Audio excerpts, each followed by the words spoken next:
los llamados BASA, no es CASA, BASA. Es un error de la secretaria de don Stevens, Vasa vasorum. Estos vasa vasorum son los vasos sanguíneos que sirven para irrigar la pared de las arterias. Se puede ver, ¿no? La pantalla compartida y ¿se escucha? Sí, doctor.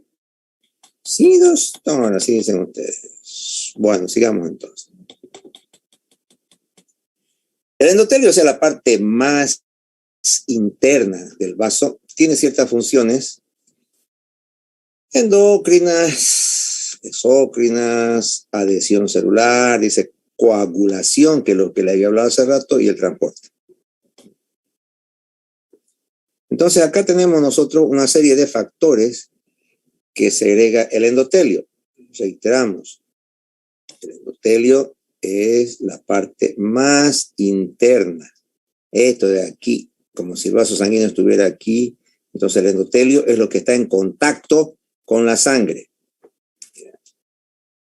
Después recién viene esto de la íntima, la media y la adventicia. El endotelio entonces lo que está en contacto directo con la sangre tiene ciertas funciones de segregar este tipo de sustancias, la prostaciclina, que por un lado da vasodilatación, o sea, abre los vasos sanguíneos, y además inhibe, o sea, bloquea la agregación plaquetaria, que es lo que les había explicado hace un momento, con estas plaquetas que, aquí estaba, mi explicación aquí está, ¿cierto? Las plaquetas por sonza, si encontraban en el endotelio alguna irregularidad,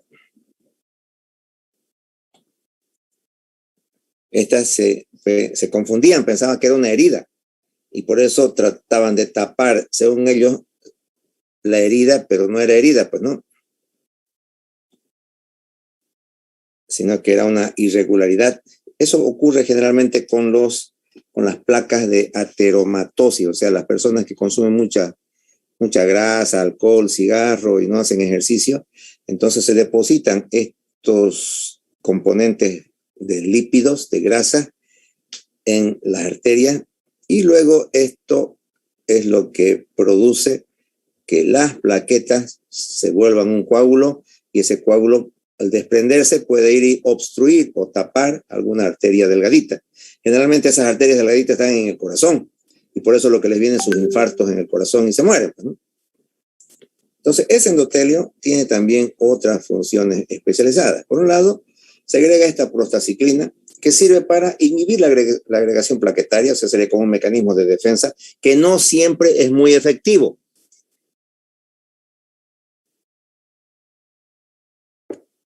Óxido nítrico. También inhibe la adhesión y la agregación plaquetaria y hace vasodilatación. Por si acaso, esta vasodilatación dada por el óxido nítrico es la que produce las erecciones en los actos sexuales. El Viagra, o con cualquier nombre que se lo conozca, es un medicamento que hace que se produzca óxido nítrico para que haga vasodilatación en los genitales y produzca la erección y pueda existir acto sexual. También este endotelio produce el activador del plasminógeno tisular. O sea, esto regula los problemas relacionados con la coagulación. Tromboplastina, eso es un anticoagulante. Factor activador de plaquetas. Este factor activador de plaquetas es el importante que inicia la coagulación sanguínea. Hay un factor llamado de von Willebrand. Esto en fisiología van a ir llevando ustedes los factores de la coagulación, donde también es otro factor que promueve la adhesión entre las plaquetas y activa la coagulación sanguínea.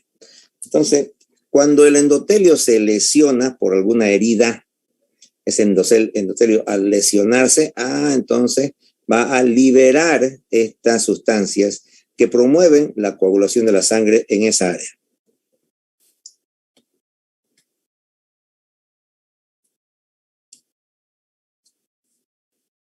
Entonces, acá está lo importante del endotelio. Se unen unas con otras gracias a complejos de unión, muchas vesículas pignocíticas, muchos papeles funcionales, segrega factores que impiden la coagulación, ¿ya? Y también otros factores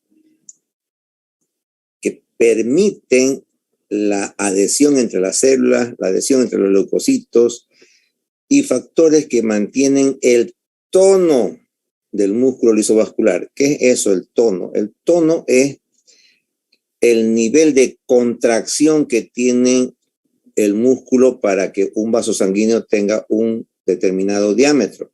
Este es un vaso sanguíneo, ¿ya? Y cuando le aumentamos el tono, entonces el vaso sanguíneo se vuelve ya así, más angostito. Eso es el tono, porque mantiene en cierto grado de contracción a un vaso sanguíneo, y eso también lo puede regular a través de los factores endotelios. Pasamos a las arterias elásticas, en las cuales habíamos dicho que hay múltiples láminas elásticas en la capa media. Esa es su característica, múltiples capas elásticas. Cuando vean ustedes láminas, ¿ya?, van a poder ver capas elásticas. Aquí, estas cositas así que se ven, como estoy acá encerrando, esos son sus capas elásticas.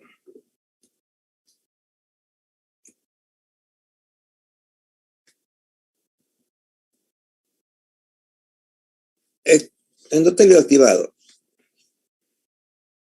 Normalmente este endotelio puede activarse y cambiar su función para que permita, por ejemplo, que puedan emigrar las células, o sea, que atraviesen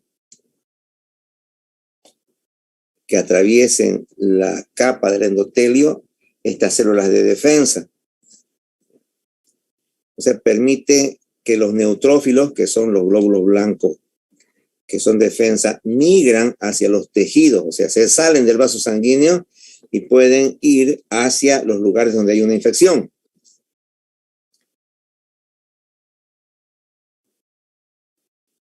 Pero normalmente si el endotelio es impermeable a las sustancias de la sangre, o sea, no permite que se salgan las sustancias de la sangre, cuando hay cierto tipo de factores, como por ejemplo se libera esta sustancia que se llama histamina, entonces cuando se libera esa histamina en las alergias, por ejemplo, ¿ya?, en esos casos, cuando se libera esta histamina, puede ocurrir que exista difusión del líquido, o sea que las células se hacen más chiquititas. Si estábamos aquí, digamos, estas son las células del endotelio, ¿no? Aquí era una célula y aquí estaba la otra, y esto impedía que los líquidos atraviesen de un lado a otro. Pero cuando hay histamina, estas células se contraen, se retraen, se hacen así más chiquititas. Entonces dejan espacio para que el líquido pueda salirse por ese espacio. Reitero, esto es histamina y eso ocurre en las alergias.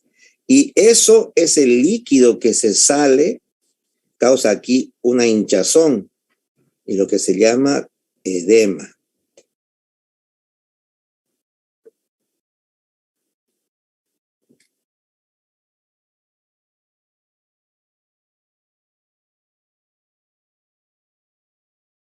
Luego vienen las arterias musculares. Las arterias musculares tienen una capa media compuesta por músculo liso, por eso se llaman musculares. Y acá tenemos un esquema de una arteria muscular donde la capa media, sobre todo, es músculo liso.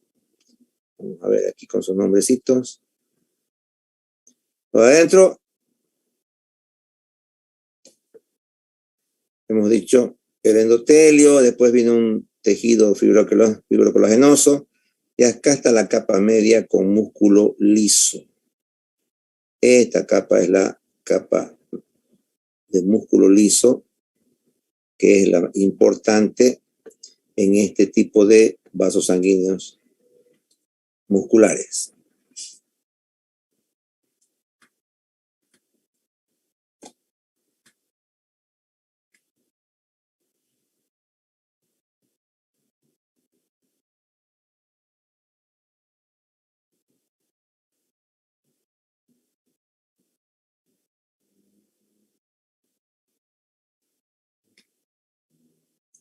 Acá estamos viendo entonces con las tinciones ya la capa muscular.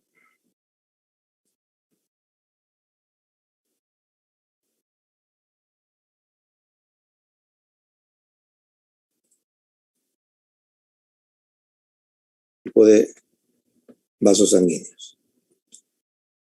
¿Qué son los ateromas?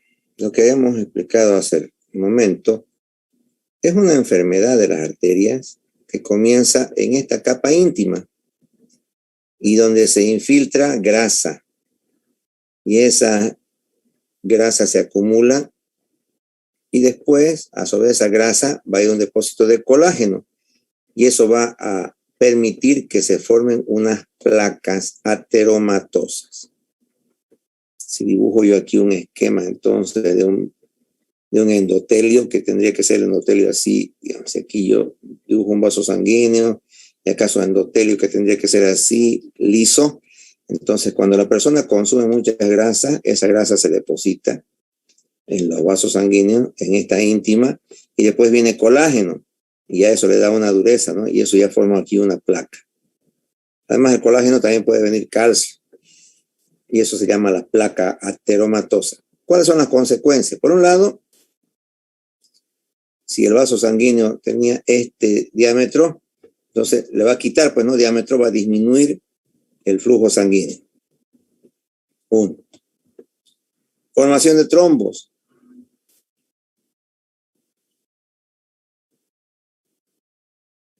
Entonces, estos trombos son lo que les había explicado, acumulación de plaquetas que se confunden pensando que esto es una herida y las plaquetas forman un coágulo, o sea, un trombo, a eso le llaman trombo al coágulo, a esta unión de varias plaquetas.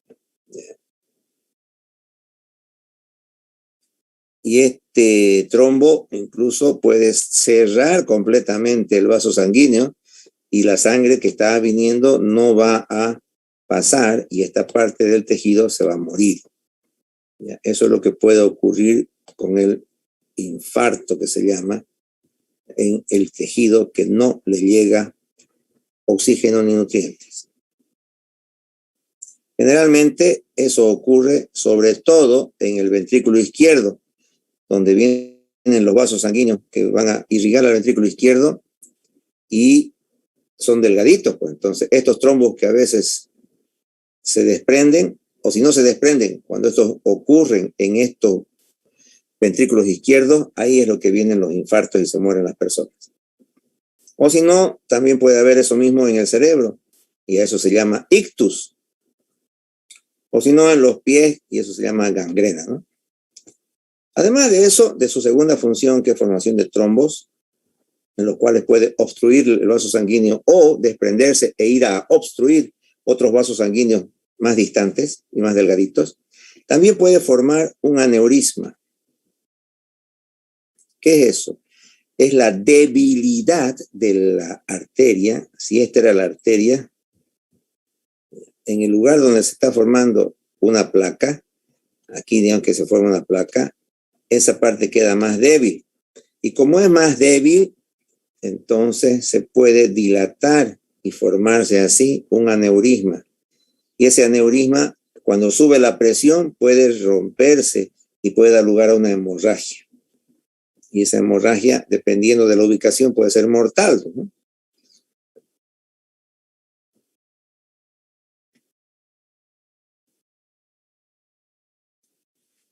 Después de eso ya vienen las arteriolas, ¿no? Las arteriolas que hemos dicho son más pequeñas de las arterias. Cuando van disminuyéndose, aquí están dándole los tamaños, que ya ustedes los leen y los aprenden.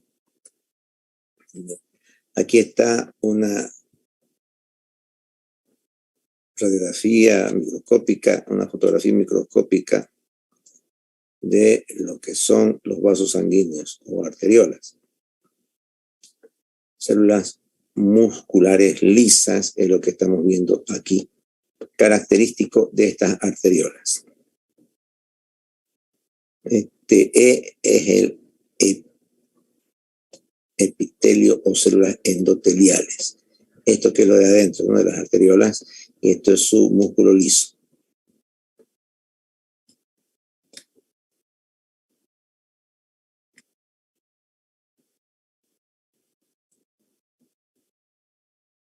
Aquí está una fotografía donde estamos viendo que una arteria que irriga el corazón va a reducir todo el espacio que había aquí para irrigarse. Esta T es el trombo, o sea, el coágulo que ha bloqueado la luz del vaso. Y por eso es lo que hay los infartos en el corazón y se mueren esas personas. Entonces, los conceptos clave del sistema arterial. Por un lado, una capa por tejido elástico y además músculo liso. Ejemplo, la aorta y la subclavia. Las musculares que poseen músculo liso y las arteriolas son las porciones más delgaditas y también tienen capas, varias capitas de músculo liso.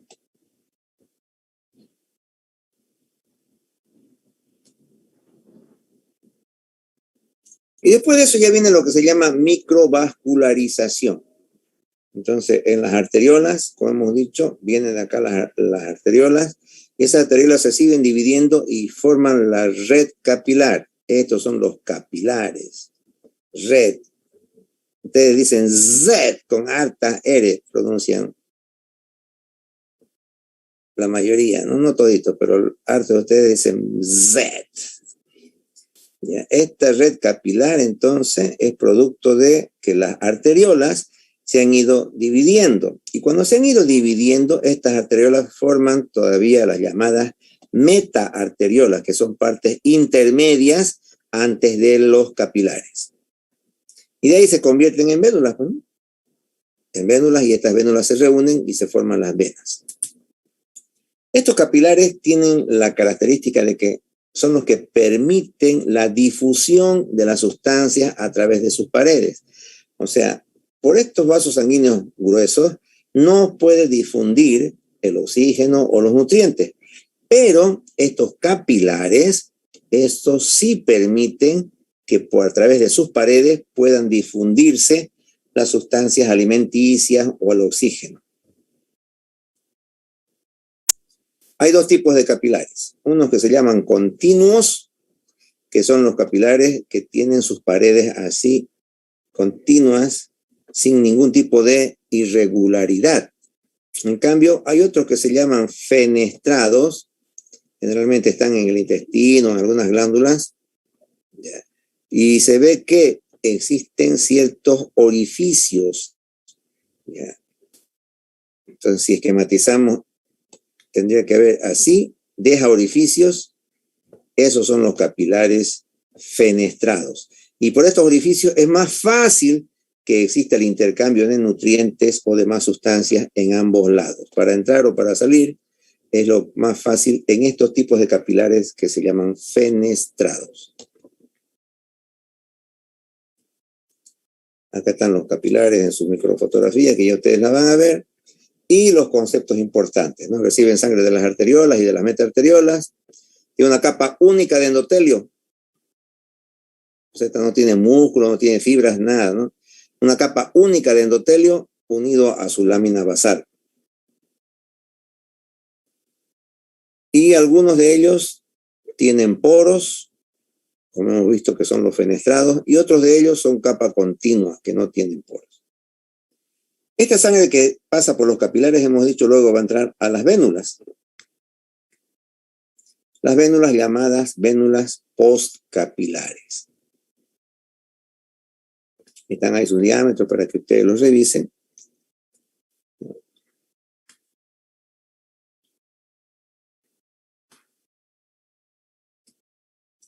Y estas venas van a ir uniéndose y drenando en venas más grandes, más grandes, más grandes, ¿ya? Y estas venas que tienen paredes delgadas, bueno, son aquellas que transportan sangre venosa, pero con baja presión.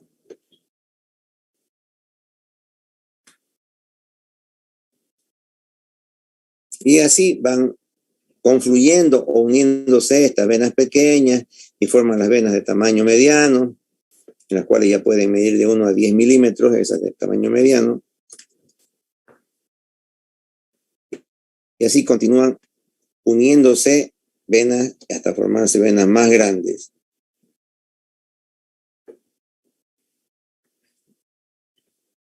Y estas membranas, estas venas más grandes, ya tienen una lámina elástica. Además de eso, una característica de las venas es que estas contienen unas válvulas en las venas grandes, y estas válvulas son las que evitan que la sangre vaya de retro. Si esta es la pared de una vena, aquí vamos a dibujar una vena, aquí su orificio de salida, y acá va a estar la entrada. Entonces, la sangre que entra a esta vena, está la flechita. Estas venas grandes tienen la característica de poseer aquí unas válvulas. Así tienen unas válvulas.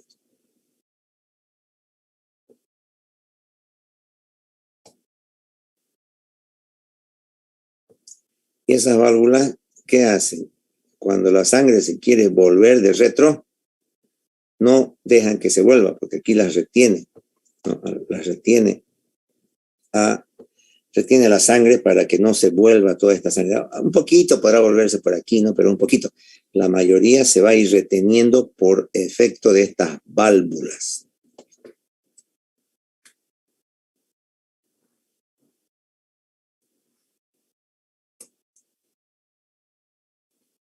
A veces hay un tipo de cortocircuito, es decir,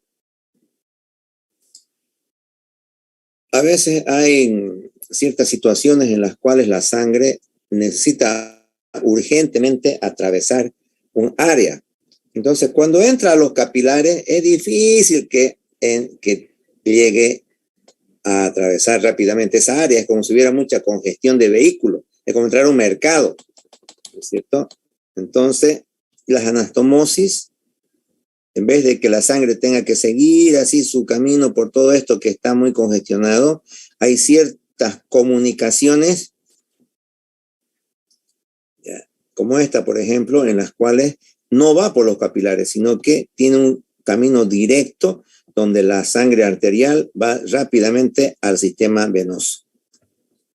Y eso es lo que está acá marcándonos.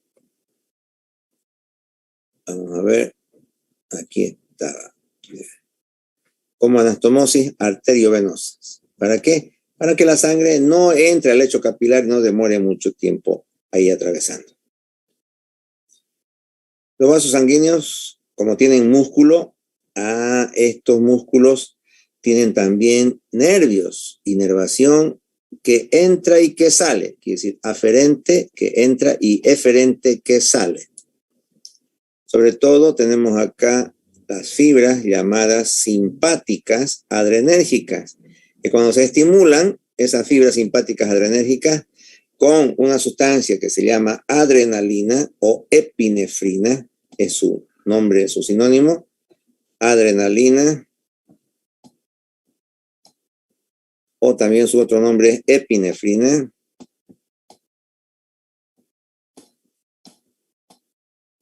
Entonces, esa estimulación hace que los vasos sanguíneos, ¿ya?, puedan contraerse, cerrarse. En cambio, cuando la estimulación es parasimpática, o sea, con la otra rama del sistema nervioso autónomo. El sistema nervioso autónomo es aquel sistema que se controla automáticamente, no con la voluntad. Sistema nervioso autónomo. Y tiene dos ramas, una que se llama simpática y otra que se llama parasimpática. Es la parasimpática. La simpática funciona con adrenalina o noradrenalina o epinefrina. Entonces vamos a poner acá adre.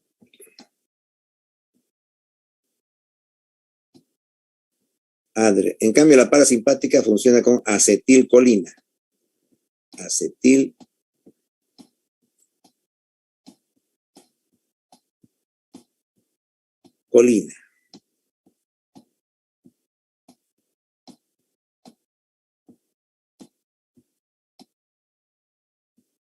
Entonces, estas simpáticas cierran el vaso sanguíneo y las parasimpáticas abren. Tienen el efecto contrario.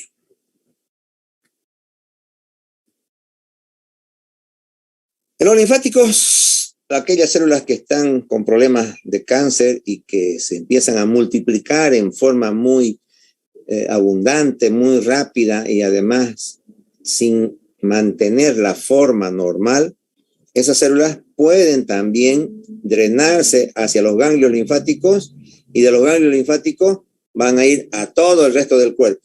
Es una forma de diseminarse estas células malignas del cáncer a través de la circulación linfática.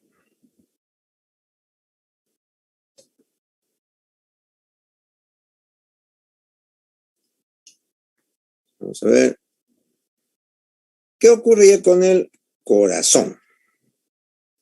Habíamos dicho entonces, el corazón tiene aurículas y tiene ventrículos y tiene válvulas cardíacas. Eso en anatomía es lo que ustedes han debido llevar. Vamos a esquematizar aquí, a ver, un corazoncito donde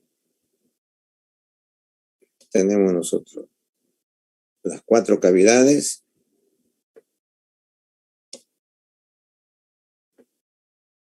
Aquí las aurículas, pero aquí, para que pase, hay una especie de unas puertas. A esas puertas se llaman válvulas, porque tienen unas aletas así que se cierran o que se abren, y esas son las válvulas, esto que estoy dibujando acá. Esto. También aquí del ventrículo derecho sale la arteria pulmonar, y aquí hay otra válvula, se llama sigmoidea pulmonar. Aquí sale la aorta, hay otra válvula, la sigmoidea aórtica. Entonces, esto es una arquitectura cardíaca.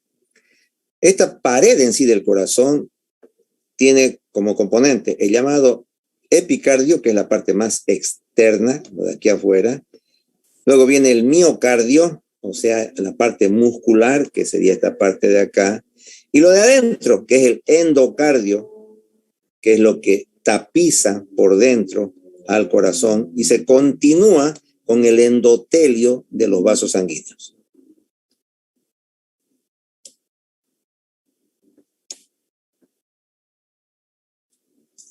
Además de eso, hay que tener en cuenta de que el pericardio tiene una capa doble, una que se llama pericardio parietal y otro el pericardio visceral. Y entre los dos hay un líquido pericárdico que normalmente no pasa de los 50 ml.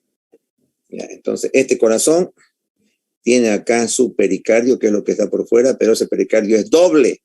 ¿Por qué? Porque entre las dos capas de pericardio hay líquido. ¿Para qué? Para que el corazón pueda latir fácilmente y no frotar o rozar con esta otra pared del pericardio. Entonces, para que no exista un roce entre este pericardio y el pericardio visceral, se llama el que está en contacto con la víscera, o sea, con el corazón, y otro es el pericardio parietal, que está en contacto con la pared, porque esta ya es la pared del tórax. Entonces, para que no exista un roce, un frotamiento, un desgaste, es que aquí al medio hay su lubricante, que es un líquido que se llama líquido pericárdico.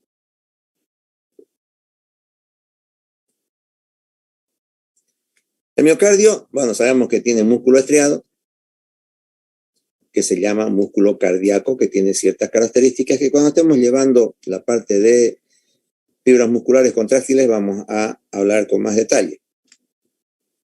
Pero podemos ver acá cómo estas células miocárdicas tienen, por un lado son estriadas, ¿no? O sea, aquí estamos viendo cómo tienen esas estrías, ¿ya? Como el músculo estriado tiene estrías, solo que en este caso las células cardíacas tienen un solo núcleo central. Las células estriadas normales de los músculos tienen hartos músculos, hartos núcleos en la periferia. En cambio, este cardíaco tiene un músculo central, o mejor dicho, un núcleo central.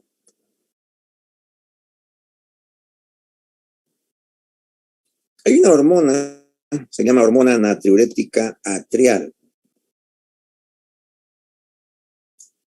que son segregadas por las células musculares cardíacas. ¿Qué ocurre esto?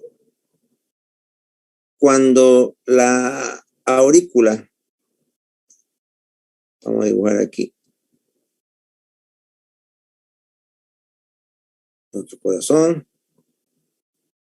con sus 4 cavidades.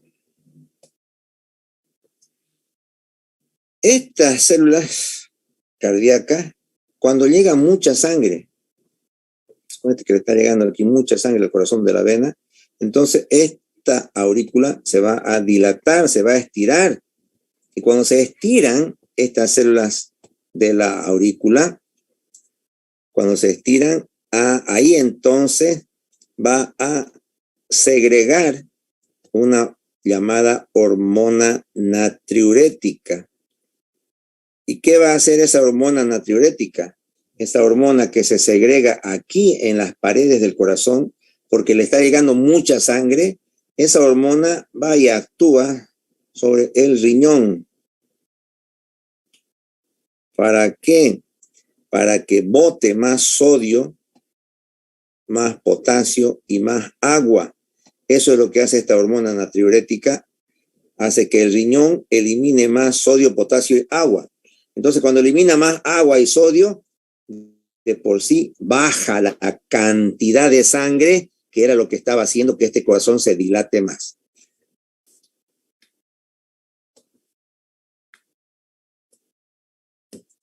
Y el endocardio, bueno, es lo que tapiza la parte interior del corazón, ¿no? Además de esto, hay un esqueleto central fibrocolágeno y que permite darle forma al corazón, y además de eso, sobre ese tejido fibrocolágeno que es duro, ahí se asientan las válvulas del corazón, que son las que abren y cierran esas cámaras. Las cámaras serían la aurícula izquierda, aurícula derecha, ventrículo izquierdo, ventrículo derecho. Esas cámaras tienen esa forma, ya que hay este esqueleto de material fibrocolágeno que tiene aquí, que separa, forma un tabique, y aquí en ese tabique es lo que están las válvulas, una válvula, otra válvula, que es lo que abre y cierra esta comunicación entre aurícula y ventrículo.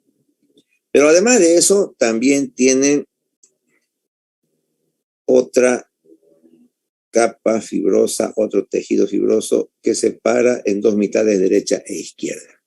A eso se llama el tabique membranoso interventricular.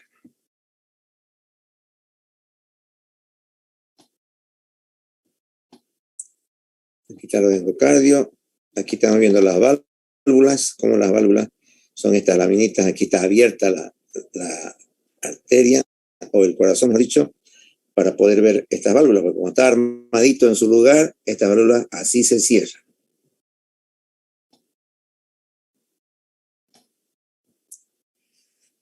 Válvulas. Bueno, jóvenes, ya falta menos de 2 minutos, así que mañana procuren ir a esta concentración que hay en la universidad. No sé si es a las 9, 10, 11 o 12 del mediodía. Averigüen ustedes si es que les han mandado invitación o no les ha llegado a ustedes algo de eso, de lo que mañana hay ese bloqueo del segundo anillo. Solo en Facebook publicaron. Bueno, donde sea, pero ya saben ustedes, y como ya hay micro, entonces pueden ir y ayudar, porque hay que demostrar que la universidad tiene hartos, son más de 100,000, para que así tengan miedo los del partido de gobierno o la misma policía, todos van a tener miedo si ven pues 100,000 de ustedes con sus caras de malo. Se pueden pintar incluso así como William Wallace, pueden pintar sus cachetes así con rojo, con negro, para que se vean más malos todavía. Así que mañana, ¿a qué hora los están citando para ustedes?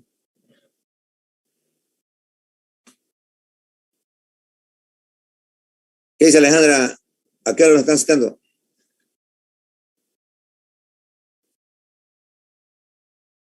A las 12, según dice. Ya parece que es a las 12, ¿no? Entonces, bueno, tenga un poco más temprano para que pueda reunirse allá. Hay que tomar su API para que estén fuertes para mañana y dispuestos a la lucha. Nos vemos por allá mañana en la mañana. A ver si que los encuentro ustedes vestidos y pintados. Buenas noches, jóvenes. Continuamos la siguiente clase. Quizás hagamos algunas clases de recuperación de esto. Voy a ver si es que nos faltan muchos temas. Vamos a hacer clases extras de recuperación. Pero por el momento vayan ustedes leyendo. Tienen este libro que es hermosísimo. Y léanlo. Van a ver cómo le pueden entender más fácilmente. Chao, jóvenes. A tomar su API. Pero